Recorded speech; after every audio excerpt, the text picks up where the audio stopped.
पहले गोल तय होगा कि पहले रिजर्वेशन होगा ट्रेन का? क्या करेंगे पहले?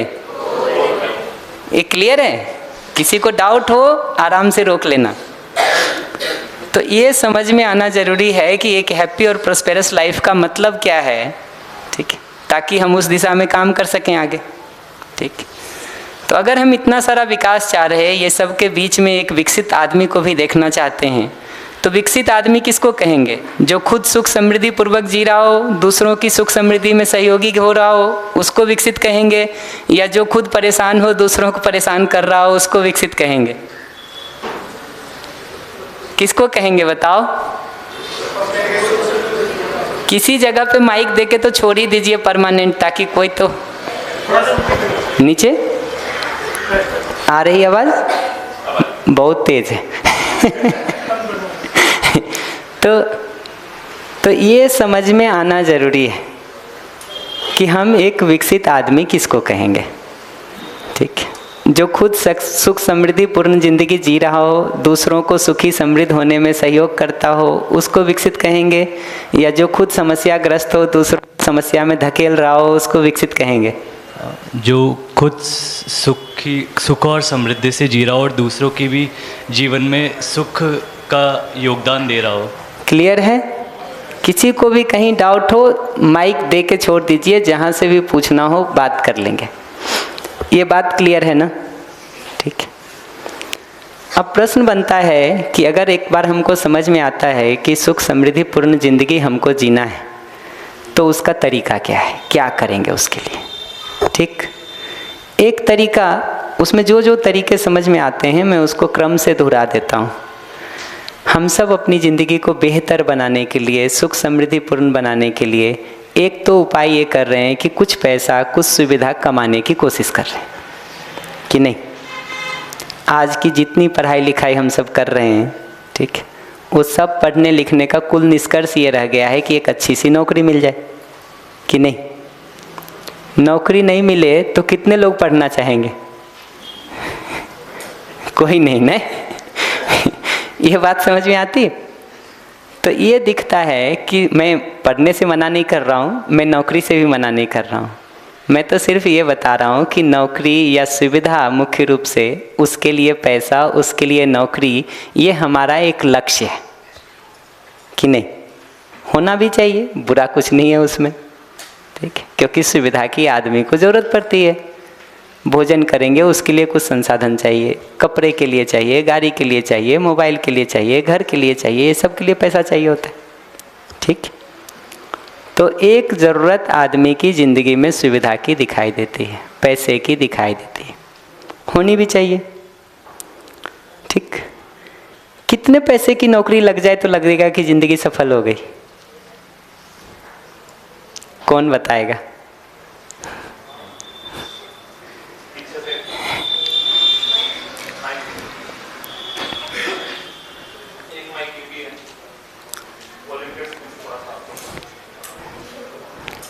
कितने पैसे की नौकरी लग जाए, कितने रुपए की नौकरी लग जाए तो लगेगा जिंदगी सफल हो गई?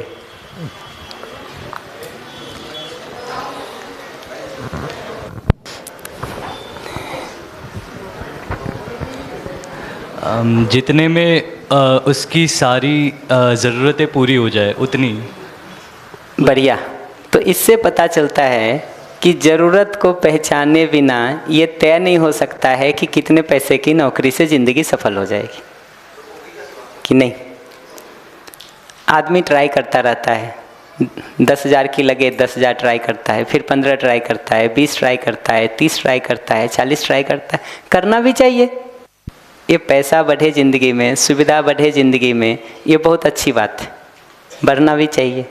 ठीक, लेकिन अगर हमको उसका रोल समझ में नहीं आया, उसकी भूमिका समझ में नहीं आई है, तो सुविधा से जो समृद्धि का भाव आना चाहिए वो भाव नहीं आता है, प्रोस्पेरिटी की फीलिंग नहीं आती। समृद्धि क्या है पूछोगे? एकदम सरल परिभाषा है, गलत हो आराम से हाथ उठा के सवाल पूछ लेना। समृद्धि का मतलब है मेरे पास मेरी आवश्यकता से अधिक है, ये भाव समृद्धि है। मेरे पास मेरी आवश्यकता से कम है, ये भाव दरिद्रता है, डिप्रीवेशन है। तो I have more than required physical facility, ये जो फीलिंग है ये प्रोस्पेरिटी है, ठीक है। और मेरे पास मेरी ज़रूरतों से कम है, ये जो फीलिंग है ये डिप्रीवेशन है कि नहीं, ठीक है। तो इससे पता चलता है कि प्रोस्पेरिटी की फीलिंग का दो हिस्सा है। एक हिस्सा है अपनी ज़रूरतों का ठीक ठीक पता होना, दूसरा हिस्सा है उससे अधिक होना। अगर ज़रूरतों का ही पता नहीं हो हमको, तो ये संभव है कि कभी उससे अधिक हो पाए? संभव है? नहीं संभव है। सामान्य सी बात समझ में आती? मैं सबको एक सरल उदाहरण देता हूँ। एक ग्लास में आपको पानी भरना हो और ग्लास के नीचे उसका बेस नहीं हो, बॉटम नहीं हो, पेंदी नहीं हो, क्या बोलते हैं उसको यहाँ? बॉटम ही बोलते हैं ना। वो नहीं हो, कितने पानी से ग्लास भरेगा? नहीं भरेगा। ये सामान्य सी बात समझ में आती ना। तो जब एक ग्लास में नीचे हमने पेंदी नहीं लगाया है, बॉटम नहीं लगाया है, तो कभी नहीं ग्लास भरेगा। अगर हमने अपनी आवश्यकताओं की ठीक ठीक पहचान नहीं की है, ज़रूरतों को ठीक ठीक पहचाना नहीं है, कितनी भी सुविधा हमारे घर में आ जाएगी, समृद्धि महसूस होगी क्या? नहीं होगी। ये सामान्य सी बात समझ में आती कि नहीं? मेरी बात कहीं भी कठिन लगे, बेहिचक रोक लीजिएगा। कोई हमसे संकोच करने की ज़रूरत नहीं है। कहीं भी असहमति हो, बिना किसी संकोच के पूछिए। पर ये बात समझ में आती है कि समृद्धि होने के लिए, प्रोस्पेरिटी होने के लिए अपनी आवश्यकता की पहचान होना, ये पहली ज़रूरत है ताकि वो बेस हो सके। अगर हम उसी को नहीं पहचाने हैं तो कहाँ से कभी भी अधिक हो पाएगा? हो पाएगा? तो सुविधा के लिए हम काम कर रहे हैं, बहुत अच्छी बात है, लेकिन पहले ये समझ चाहिए कि हमको क्या क्या सुविधा की आवश्यकता है। बहुत बार हमको लगता है कि आवश्यकता पहचानी भी जा सकती कि नहीं, तय भी हो सकता कि नहीं, ठीक है। तो मैं दोनों तरह से इसको बता देता हूँ, कैसे ये तय होता है और कैसे इसमें समस्या आती है। ये दोनों पता हो ना, तो जैसे तय होता है वैसे हम तय कर सकते हैं, जैसे समस्या होती है उससे हम बचने के भी कुछ प्रोग्राम बना सकते हैं। तय करने का तरीका एकदम सिंपल है। अपनी ज़रूरतों को अगर हम पहचानना शुरू करते हैं, तो आपको भोजन की कितनी ज़रूरत पड़ती है आप पहचान सकते कि नहीं पहचान सकते? कितनी रोटी खाते हो ये पहचान पाते कि नहीं? रोटी, सब्जी, दाल, चावल मिला के कितना भोजन हम करते हैं, ये पहचान होती कि नहीं होती? ये पहचान होती है तभी तो हम घर में रोटी खाना बना पाते हैं। इतने लोग हैं तो इतना खाना बनाते हैं कि नहीं? अगर ये पहचान नहीं होती तो कैसे बना पाते हम भोजन को? संभव ही नहीं था। इसी तरह से आप कपड़े पहने हो, 3 मीटर, 4 मीटर, 5 मीटर, 8 मीटर, कितने कपड़े से आपका काम चल जाता है, ये पहचान में आता है? आता है पहचान में? तभी तो आप कपड़े जा कर के माप करके ले आते हो या उसकी सिलाई होती है, नहीं तो होगा कैसे? ऐसे ही हम अगर अपनी ज़रूरतों को देखें तो रहने के लिए कितना घर चाहिए ये पहचाना जा सकता है कि नहीं पहचाना जा सकता? बनाओ चाहे कितना भी घर, रहोगे तो एक में ही कि नहीं? तो अपने रहने की दृष्टि से घर को पहचानने जाते हैं, बहुत आसानी से पहचान में आता है।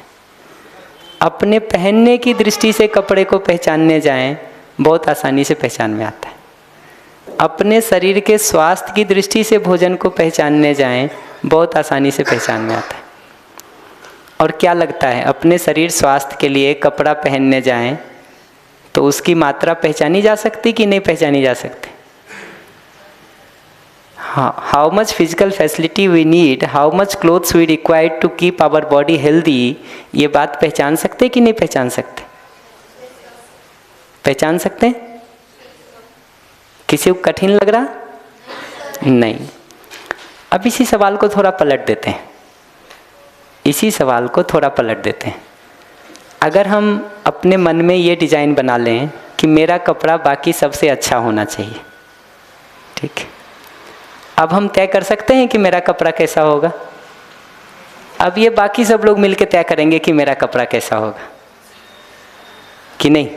अगर मैंने ये डिज़ाइन बना लिया कि मेरा कपड़ा सबसे अच्छा होना चाहिए, तो अब हम तय करेंगे हमारा कपड़ा कौन सा होगा, या ये बाकी सब लोग तय करेंगे कौन सा होगा? बाकी सब लोग तय करेंगे कि नहीं? हम अपनी ज़रूरत के हिसाब से घर पहचानने जाएं, हम पहचान सकते घर में रहने वाले लोग कितने हैं, सोने के लिए कितना बेडरूम चाहिए, पढ़ने के लिए कितनी जगह चाहिए, किचन के लिए कितना जगह चाहिए, ये पहचाना जा सकता है। अगर हम उसकी जगह अपना गोल ये बना लें कि मोहल्ले का सबसे बड़ा घर हमारा होना चाहिए, फिर अब घर की साइज हम तय करेंगे कि मोहल्ले वाले तय करेंगे? ये बात समझ में आती है? कठिन तो नहीं लग रही मेरी बात?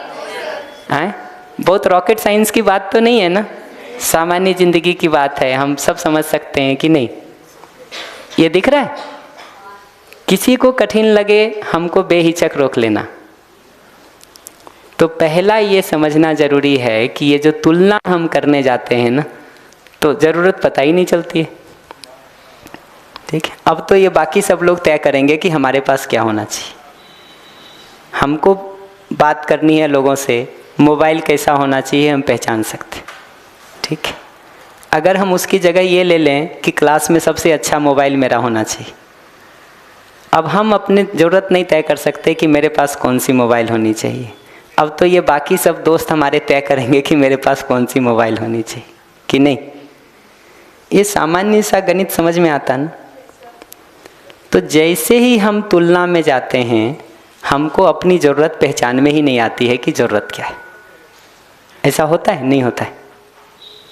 तुलना अगर हम दूसरे से करना शुरू किए कि दूसरे से बेहतर हमारा कपड़ा होना चाहिए, दूसरे से बेहतर हमारे मोबाइल होने चाहिए, दूसरे से बेहतर हमारी घड़ी होनी चाहिए, दूसरे से बेहतर हमारा घर होना चाहिए, दूसरे से बेहतर हमारे कपड़े होने चाहिए, दूसरे से बेहतर हमारी गाड़ी होनी चाहिए, अब हम कुछ नहीं तय कर सकते हैं कि हमारी चीज़ें कैसी होनी चाहिए। अब तो ये दूसरे लोग तय करेंगे कि हमारा कैसा होना चाहिए कि नहीं। ये समझ में आता है? इस तुलना की इतनी ही प्रॉब्लम नहीं है कि ज़रूरत नहीं पता चलती है। ज़रूरत तो गई काम से। ज़रूरत एक बार काम से गई तो कितना भी हमारे पास हो जाए, दूसरे का जैसे ही देखते हैं कि हमसे अच्छा है, एक इन्फीरियरिटी कॉम्प्लेक्स, एक हीन भावना, एक अभाव, एक कमी अपने में लगने लगती है। लगती है? ये समझ में आता है? ठीक है, ये अगर समझ में आता हो तो इसके आगे दो बात और कर देता हूँ। ये जैसे ही हम तुलना को शुरू करते हैं ना, हमने एक बार सोच लिया कि इस पार्टी में जाएंगे, इस फंक्शन में जाएंगे, मेरा कपड़ा सबसे अच्छा होना चाहिए। ठीक है, जैसे ही ये सोचोगे ना, घर में रखे हुए सारे कपड़े बेकार लगने लगते हैं। लगते हैं? पलट पलट के कितना भी देखो सबको, वो बेकार ही दिखाई देते हैं। ठीक है, फिर बढ़िया एक मॉल जाते हैं, 2 घंटा का समय लगा करके बड़ी मुश्किल से एक कपड़ा लाते हैं कि नहीं। फिर आधा घंटा 45 मिनट उसको तैयार होने में लगाते हैं। सब करके हम पहुंचते हैं। ठीक, ये सब मेहनत करके जाएं और अगला एप्रिसिएट नहीं करे हमारे कपड़े को, तो कैसा लगता है?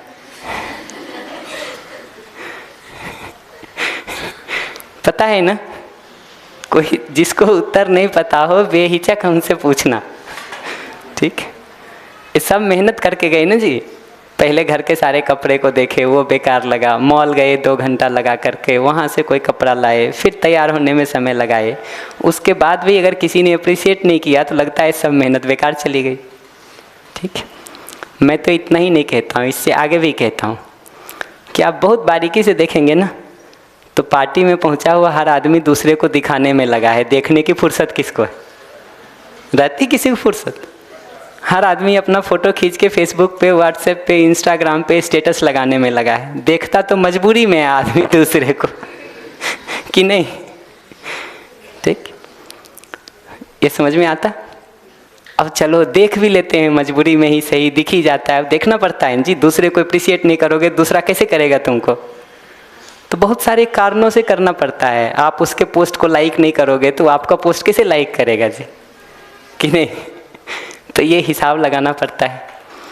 पर एक सवाल मैं और पूछता हूँ सबसे, जब कभी आप इस तरह से तुलना की मानसिकता से जी रहे हो और दूसरे का कपड़ा आपको अपने से अच्छा दिखाई देता है, तो आपके अंदर स्नेह का भाव पैदा होता है या ईर्ष्या और जलन का भाव पैदा होता है? ये उत्तर साफ है? हम चाहते क्या हैं एक दूसरे के साथ? संबंध और स्नेह में जीना कि ईर्ष्या और जलन में जीना? तो देखो दोनों उत्तर आप ही को पता है, मैं तो एक भी उत्तर नहीं दे रहा हूँ। तो अब तो हमको तय करना पड़ेगा ना कि हम अगर चाहते कुछ और हैं, जीने का डिजाइन कुछ और बना लिए हैं, तो ये दोनों को ठीक करने की ज़रूरत पड़ेगी कि नहीं पड़ेगी?